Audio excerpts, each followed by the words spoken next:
Friends, good morning. আমি অনিন্দিতা চলে এসেছি খুব সকাল সকাল, আর প্রচণ্ড ঠান্ডা, 9 ডিগ্রি টেম্পারেচার। আর এখন আপাতত রোদটা দেখা দিয়েছে। আর তোমাদের সামনে যখনই আসি তোমরা আমার রান্নাঘর দিয়ে শুরু করি, না তো ছাদ দিয়ে, ঠাকুর ঘর দিয়ে, যাই হোক আমার মানে এই ছোট্ট বাড়িতে আমার পরিসীমা এইটুকুটাই। তাই আমি তোমাদের সাথে যখন যখন কথা বলি এই রান্নাঘর, ঠাকুর ঘর আর ছাদ, আর কখনো বাইরে গেলে অবশ্যই সেটা শেয়ার করি। তো যাই হোক, আসল কথায় চলে আসি।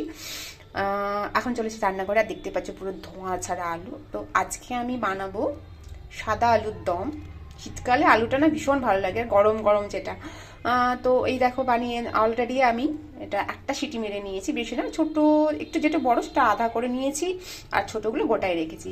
আর একটা সিটি মেরেছি, আর তাতে হালকা একটু নুন দিয়েছি, তাতে নুনটা ভেতরে ঢুকলে তাতে আলুর স্বাদটা আরও বেড়ে যাবে। তো আলুটা একটা সিটি মারা হয়ে গেছে, আর অলরেডি আমি মশলা বানাবো। মশলাতে কি কি দিচ্ছি সেটা দেখাচ্ছি। আর দেখতে পাচ্ছ রান্নাঘরে থাকবো, আর শীতকাল বলে কথা, চা না খাওয়া কি হয়, তো বানিয়ে নিয়েছি তোমার আদা দিয়ে আদ্রাক বালি লাল চাই। আর একটু তানিকেও দেবো, কারণ ওর প্রচণ্ড ঠান্ডা, মানে স্নান করে উঠে চোখেও প্রচুর ঠান্ডা লাগছে। তো আদা দিয়ে চাটা অলরেডি বানানো হয়ে গেছে, বাবুকে একটু দেবো, আর আমার যে কাজের দিদি আছে তাকেও দেবো, আর আমিও খাবো। তো এইখানে দেখো নিয়ে নিয়েছি মশলা পেস্ট করব, তার জন্য নিয়ে নিয়েছি দেখো এখানে টমেটো একটু কেটে দিয়েছি, জিরে গুঁড়ো, ধনে গুঁড়ো, নিচে রয়েছে, আজ যেহেতু নিরামিষ বৃহস্পতিবার তাই নিচে রয়েছে দেখো আদা একটু কুচিয়ে নিয়েছি, আর রয়েছে কাঁচা লঙ্কা, আর এর মধ্যে একটা কাশ্মীরি লঙ্কা দিয়ে দিব কালারটা ভালো আসার জন্য। আর এই দেখো নিয়ে নিলাম একটা কাশ্মীরি গোটা লঙ্কা। তো এখন চলো পেস্ট করে। কড়াই হয়ে গেছে গরম, আর দিয়ে দিলাম সর্ষের তেল, একটু বেশি করেই দিই, লাল লাল করে আলুগুলো ভাজবো তার জন্য। এবার আলুগুলো দেখো তেলের উপর দিয়ে দিচ্ছি, গরম হয়ে গেছে তেল। আলুগুলো দেখো একদম লাল লাল করে ভাজা হয়ে গেছে, এবার আমি এগুলোকে তুলে নেবো। আর মশলা অলরেডি পেস্ট হয়ে গেছে, আর এখানে একটু কাজু ভিজিয়ে দিয়েছে, এটা একটু পেস্ট করে নেব। কড়াই গরম হয়ে গেছে, মানে কড়াই না তেল গরম, দুটোই গরম হয়ে গেছে। আর এর মধ্যে দিয়ে দিলাম তেজপাতা, গোটা গরম মশলা, আর এই দেখো একদম তোমাদের যেটা বলছিলাম সেটা পেস্ট করা গেছে সেই মশলাটা এখন পরিমাণ মতো দিয়ে দেবো লবণ, পরিমাণ মতো দিয়ে দেবো হলুদ। মশলাটাকে এখন ভালো মতন একটু কষিয়ে নিই। মশলায় দেখো তেল ছেড়ে গেছে, আর আমি এবার অ্যাড করে দেবো আলুটা, ভেজে রাখা আলুটা অ্যাড করে দেবো। তো দেখো এখানে আমি কাজু পেস্ট করে নিয়েছি। এখন পরিমাণ মতো দিয়ে দেবো চিনি, এতে খাবারের স্বাদ অনেকটাই বেড়ে যায়। অলরেডি দেখো পুরো লাল লাল করে কষানো হয়ে গেছে, এবার আমি এতে পরিমাণ মতো দিয়ে দেবো জল। তো এতে পরিমাণ মতো দেখো দিয়ে দিচ্ছি জল। দেখো অলরেডি হয়ে গেছে, মানে ফুটে গেছে ভালোভাবে, আর গ্রেভি হয়ে গেছে। আর আমি এতে অ্যাড করে দেবো কাজু বাদামের পেস্ট। আর এতে দেখো আরো বেশি স্বাদ বাড়ানোর জন্য আমি অ্যাড করে দিচ্ছি একটু গরম মশলা। আর একটা কথা বলি, যারা যেরকম লঙ্কা মানে ঝাল খাবে তারা সেরকম লঙ্কা পরিমাণ দেবে। তা আমরা একটু বেশি ঝাল খাই বলে লঙ্কার পরিমাণটা বেশি দিয়েছি। আর এখন আর কাঁচা লঙ্কা কিছু অ্যাড করব না, কারণ অনেকটাই লঙ্কা দেওয়া হয়ে গেছে বলে তো বেশি ঝাল হয়ে গেলে আবার মুশকিল, খেতেই পারা যাবে না। তো যেরকম পরিমাণ আর কি দিয়েছি। তো দেখো অ্যাড করে দিলাম গরম মশলা। এবার এটা একটু ভালো করে একটু নাড়িয়ে নেব। অলরেডি আমার সাদা আলুর দম কমপ্লিট হয়ে গেছে। আর সাদা আলুর দমের সঙ্গে কি কি যায় সেটা আমি তোমাদের সঙ্গে শেয়ার। তো দেখতে পাচ্ছ রয়েছে এখানে আটা মাখানো, আর আটাটা কিছুক্ষণ আগে আমি মাখাইনি, কিন্তু আমার হাজবেন্ড মাখিয়েছে। আর যেহেতু ফোনের চার্জ ছিল না একদম, এই জন্য ভিডিওটা তখন করা হয়নি, তা এতক্ষণে করছি আমি।